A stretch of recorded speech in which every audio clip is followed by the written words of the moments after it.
Well, thank you very much for the opportunity to be here.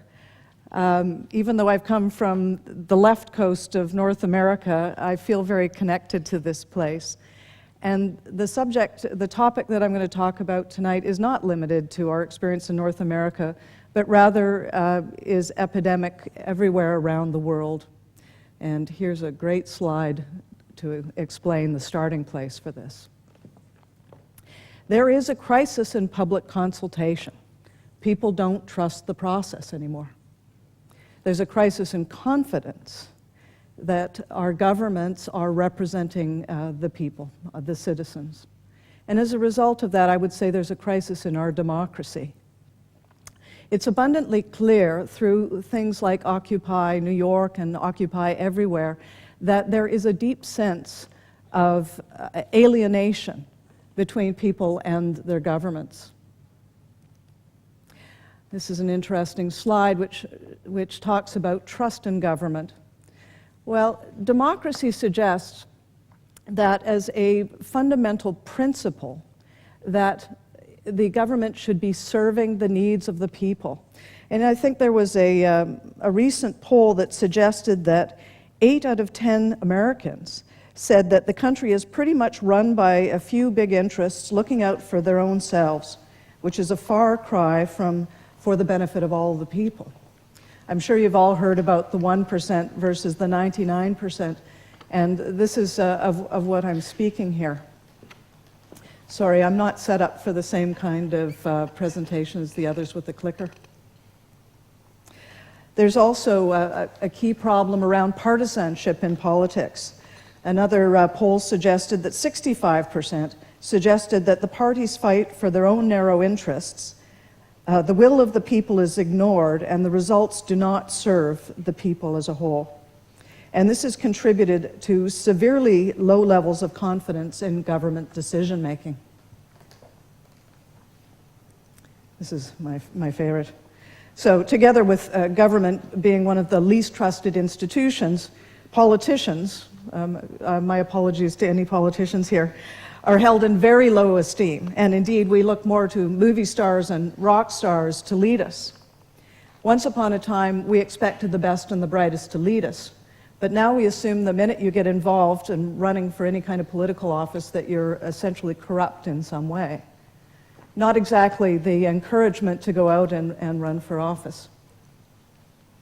When I was growing up in the 70s, that's me in the little circle there with the poncho, that was not the case. This was the time of power to the people. We believed that we could do something to change the world. We could fight City Hall. It wasn't all Greenpeace and no nukes. There was a real sense of furthering our civil society and really trying to create a better world for our children and our children's children. Right now, though, that is considered very fanciful and naive, how far we've come. All right. And as a result of that sense of alienation, we've watched voting rates plummet. Here we've got France, the United Kingdom, and the United States. The same thing is true in Canada. In fact, in local elections in my part of the world, the voter turnout is approximately 30% of eligible voters. So why is that? Why are people not voting? Because they feel that it doesn't make a difference. Whoever gets elected, it's all going to be the same thing, and it's really not going to have any impact on government decision-making. Not a good place to be. So what do we need to do about it? Well, people in democracies suggest that the antidote is having an increase in consultation between policymakers and the people. And this is not just sending information out about your policy, your messaging, your storytelling. This is about bidirectional communication, consultation, and then ultimately the pinnacle of that is deliberative democracy, where there's genuine participation in the decision-making and policy-making process. So, I love this one. So, what is wrong with representative democracy? The problem is that most often when politicians are elected, they see this as an endorsement of their policies, and that the act of being elected allows them to impose their will on the people. But the truth is that most of the time when people are voting, they're voting between a simple choice of candidates, and most often that's a evil or lesser of evils proposition. So given that, what really needs to happen with politicians and public servants in general is that they continue the dialogue with the people throughout their terms in office. Now, how do they do that?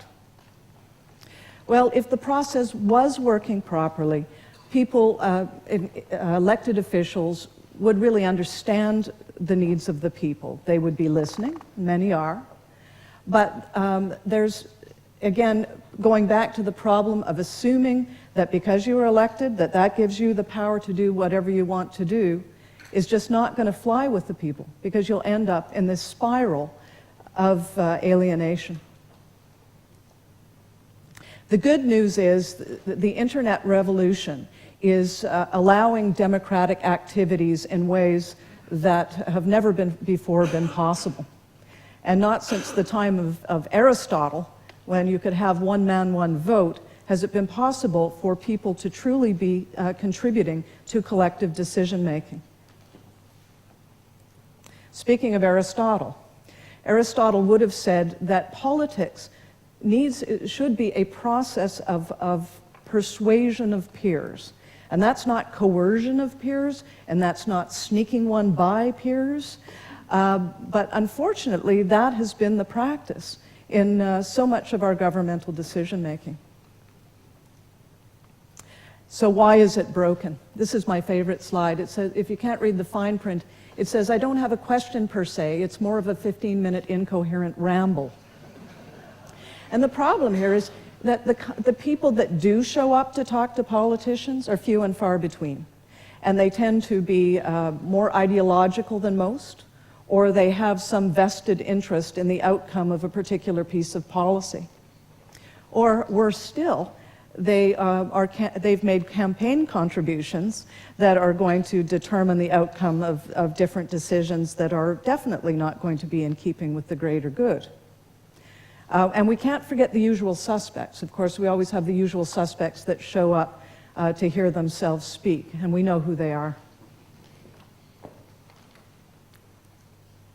So what do we need to do? We need to be able to bring our democratic process online, and internet technology is making this possible for us in ways, again, never before imagined. But it is a bit of a moving target. And that's not just because of the creation of this new app or that new app, but it's really because of what we're seeing in the way that people are organizing themselves online, largely through the proliferation of social media. There's many more ways that we're organizing ourselves. You may have heard Facebook described as the social graph, and that is the ability to create communities of shared interest online. And that's very interesting, but what I'm interested in is the geosocial graph, because especially when you're looking at government decision-making, it's all impacted about the where you live and how you relate to decisions that affect you in your immediate environment. So we have tried online consultation. There's been quite a lot of attempts at doing that, using social media, using blogs, giving lots of people opportunities to express themselves. And quite honestly, there's no shortage of opportunities for people to speak their minds online. But the problem is, it's anonymous. And as a data point for evidence-based decision-making is really just that. It's anonymous, it's anecdotal. And anonymity, as I like to say, breeds contempt. And the biggest problem that government decision-makers have been having with online consultation because of anonymity is that it's fraught with trolls. Does everybody know what trolls are online, I assume? People that sit online all day long and try and disrupt what you're doing. Or they're gaming the system. They're trying to break the system. We had a case recently in Vancouver where there was a consultation in a neighborhood. They had 1,500 respondents, discovered that 1,200 were from the same person. So these are really core problems that we have to overcome if we want to be able to use the technology to communicate meaningfully. And the core is evidence-based decision-making. You're a politician, you're a bureaucrat, it could be in the school system, it could be the transportation authority, it doesn't matter. What you need to inform your decision-making is hard evidence. And that is, I think, a possibility, and that's the problem that I've been working on. So my solution is place speak. Claim your place, speak your mind. And this is really designed to create and enable authenticated data to support and inform decision-making that's geographically based. And that sounds like quite a big mouthful, but and this is Vancouver, all those green dots that you see up there are people that have opted into the system, and this is something that we've just been, we've gone from prototype to where we are right now, just at that inflection point within a year. But it's been very interesting to see now how people, once they start to connect themselves to place, start to look at all of the different opportunities to connect with location-based issues in their area. And that could be a school closure, it could be a real estate development. I even had a tsunami siren warning test on the west coast of Vancouver Island that wanted to know from different areas whether people could hear the siren, and if so, how loud it was, and so on. But it was enabled again because we were able to connect people to place and then create that opportunity for bidirectional communication. So how does it work? People sign up. We make it easier for them to register. They get in through Facebook or Twitter, and they enter their address. And the system then runs a series of automated checks on their IP address, triangulated with their parcel identifier number, and confirms that they live where they say they live. We recently had someone say they lived in North Vancouver, but their IP address was coming from India. That one didn't make its way through. But then we put the onus on people to be more self-identifying. We ask them to jump through a variety of hoops: email, home phone, cell phone, mailer, to consecutively increase the confidence that they are who they say they are and live where they say they live. And we're planning on adding the ability to add additional lists like property assessment roles and give people choices of ways that they can further authenticate themselves. And once they're in the system, then they're able to interact with different consultations in their area. On the other side, you have a proponent. And the proponent, again, can be a local government, it can be a school board, it can be a transportation authority, community organizations, block watches, whatever. And what they do is they map out the area or areas geographically that they want to hear from. They choose their features, both the outgoing messaging, the storytelling and the narrative of what it is that you're trying to do, including pictures and videos, photos, links, documents, whatever, and then receiving incoming feedback through polls and videos, discussion forums, and things of that nature. And this is what ultimately enables that evidence, the creation of the evidence that I'm talking about. So once that topic is in the system, it's listed, it appears as a red pushpin on the map, it's searchable, and then it sends out notifications to people, either by distance or by keyword like education or transportation or housing. And in that way, people can keep up to date on what's going on in their area, and then again be able to embark in a direct conversation with the proponent. But what is really interesting about what we're doing, in addition to creating this opportunity for evidence-based decision-making, is that we sort of act as the separation between church and state.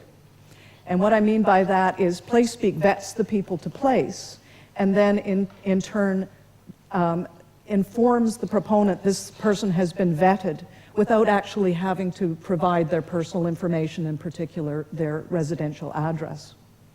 And this, I think, has been quite an elegant way for us to deal with a lot of the privacy concerns, which I think everyone agrees is one of the key concerns about the internet.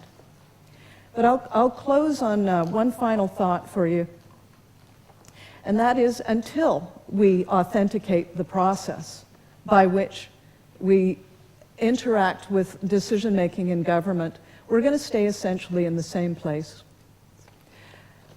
Where we want to be is in a position where you, the citizen, The participant in consultation, the participant in decision-making and the direction of public policy have the opportunity to be in the driving seat.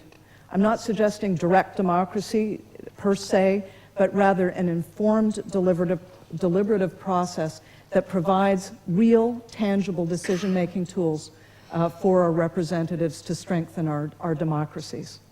So thank you very much for the opportunity to come and speak with you tonight.